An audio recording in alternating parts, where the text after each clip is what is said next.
Now the next thing that we're going to do is we're going to colour these guys. Now I'm using each of the animals here as well as a little hidden animal. So I've already stamped these critters and I'm going to show you how I colour my animals with my Stampin' Blends. So we'll start with the giraffe first. Now I'll just pop this underneath. It'll make it a little bit easier for you to see. So they've been stamped and cut out already.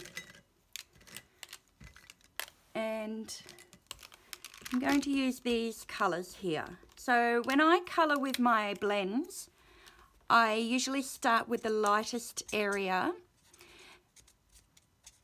And I'm going to make the top of his head the lightest in the Daffodil Delight. You give that a good colouring, and what that does is it saturates your cardstock. Now coming in with my dark, I'm going to think about where my shadows are. So underneath is always a shadow line, and towards the outside of a shape. So when a shape has dimension, the outsides are always darker and that creates the rounding. And then with my dark, I'm just going to colour down the neck of my giraffe. With colouring, don't overthink it, just give it a go. You've got nothing at all to lose. And the beauty of the blends is they glide along the surface of the cardstock so well. So now I'm using the light pumpkin pie, and I'm just giving a little bit more shadow to where I would have had it. Now I have my dark. So now with my dark pumpkin pie, I'm going and colouring in all the darkest areas. So that's where they've already helped us. They've created some shading for us. And just in my ears, and then a tiny bit there. So I haven't had to go over and over and over again. I'm just using a little bit of the dark crumb cake just on our giraffe spots. Now you can layer colours, and when you do that it creates a new colour altogether. So here is my giraffe. I'm just trying to get so you can see. And I haven't had to do anything special with the blending. So I shall move my oranges and yellows off to the side.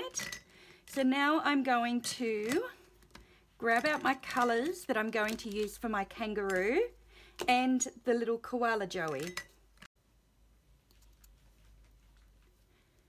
Okay, sorry about that. My video cut out, but I had just coloured in the kangaroo's belly with the ivory Stampin' Blend.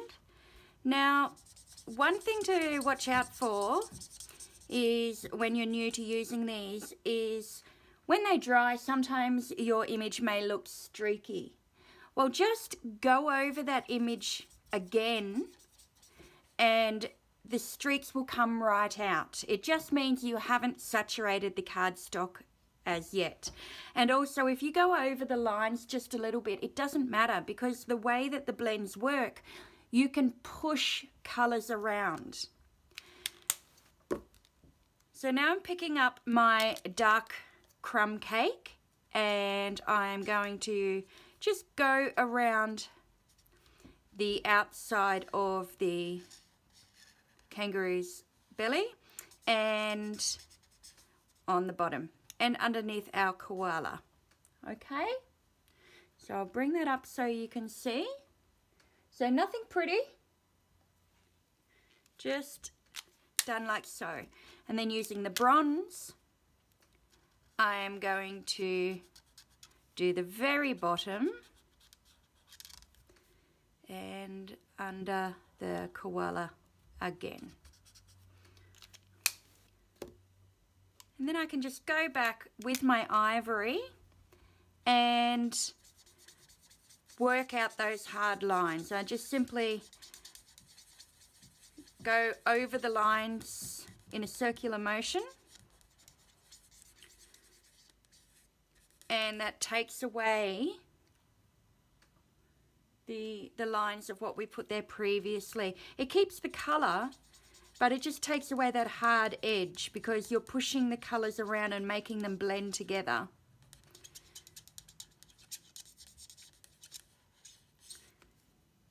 There we go. So I went over the top of the little koala a little bit whilst I was colouring, but that doesn't matter. We're just going to simply colour him all in the light smoky slate. And then along the bottom of the koala's face and his hands, I'm using the dark. And his nose. And because the colour was still wet, it blended automatically for me. Now to colour in the rest of our kangaroo, along the top of the tail, I'm using the light crumb cake. On the top of his paws, feet, and, well, not his, her face and her ears. Okay, so I've just coloured portions. Now I can come in with my dark crumb cake, and I'm going to colour everywhere that I didn't with my light. So I'm going to colour in here.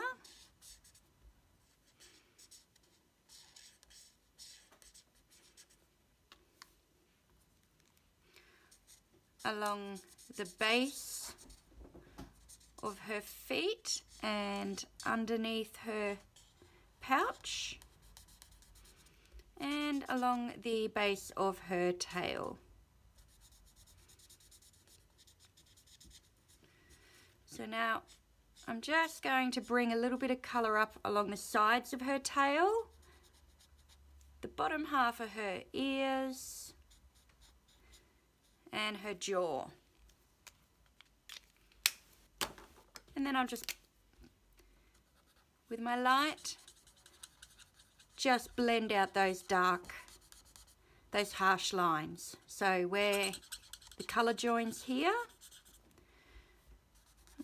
on her feet, and on her tail.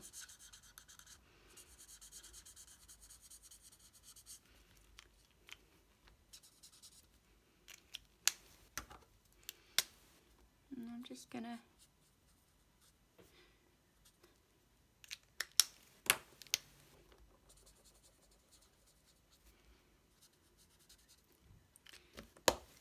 and I'm going to use the dark smoky slate on her nose. So there is our kangaroo done. So I'll pop her next to the giraffe. Finally, we've got our little rhino. Oh, almost forgot. I'm going to use the dark pink pirouette and just give her a little colour in her cheek. Not sure if you can see. It'll show up in the photos.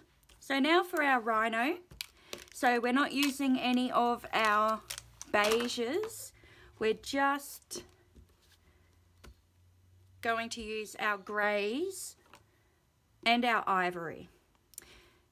So I'm going to all over with the light.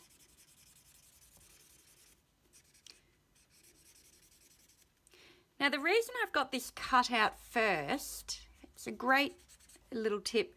If you put white, if you're colouring on white cardstock, which to get a true colour you need to, and you cut it out afterwards, you're left with this white border.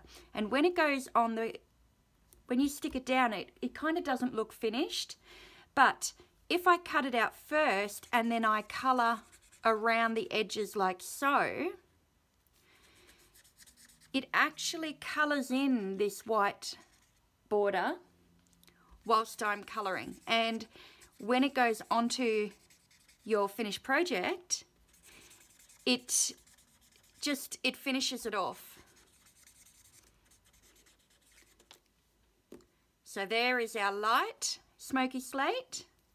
Now I'm going to go in with my dark smoky slate. So I'm just using our shadows that Stampin' Up! Have already given us as a guideline. So wherever it is shaded on the stamp, we're going to put in some dark, but also in places like under the nostril, around the side of the face, and around the outside of the body, at the base of the feet, and where the legs come together. And I'm also going to around the horn. Now you can layer up your colour, so I can come back over and add some more colour to darken the effect. And underneath the face, because you have shadow where your chin is. And then all I'm going to do, just come back with my light and just very lightly erase those lines.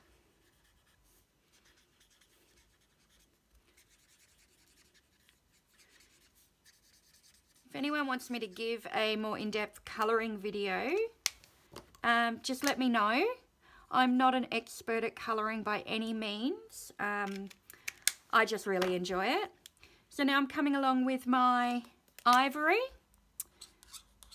and I'm just going to colour in our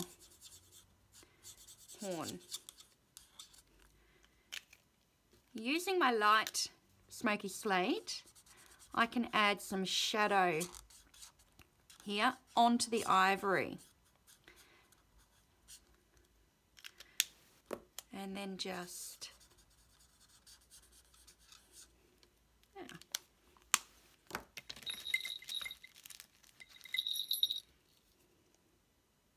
I'm going to snip off my bird, and I'm just going to colour there.